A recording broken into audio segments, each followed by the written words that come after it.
Мурда эле ушул нерсени билсем болбойт беле деп өкүндүм.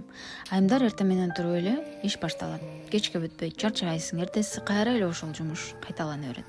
Бул методика менен мен үй жумуштарына, ашканага болгон жашоомду жеңилдетти. Анткени ар бир жумушчу адамдын иштеген ишине ылайык формасы болгондой эле үй көчөлүкерлердин да формасы болууга тийиш. Эң алгач ыңгайлуу кийим болуш керек. Биз көчөгө чыгарда өзүбүзгө жагымдуу, жакшына көйнөгүбүздү кийебиз. Бул биздин өзүбүзгө ишенимибизди арттырат. Ошондой эле үйдө дагы өзүбүзгө болгон ишенимди, жагымдуу маанай болуу үчүн албетте өзүбүзгө жаккан кийимди кийишибиз керек. Биз көбүнчө эскирген, жол бусумдак болгон кийимдерди кийебиз.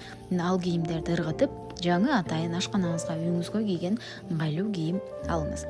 Үчүнчүсү фартук. Ишим башталганда тагам, эшиктеги жана үйдөгү, ашканадагы жумуштарымды бүтүрүп, чечип чыгып кетем. Бул деген менин жумуш убактымдын бүткөндүгүн билдирет. Андан соң баламды карайм, китебимди окуйм, өзүмө убакыт бөлөм. Бул методика менин мээме өзүмдүн жумушка баргандай сезимдерди тартуулап, кайталанма жашоодон арылгандай жана жумушка барып келгендей сезимдерди берет.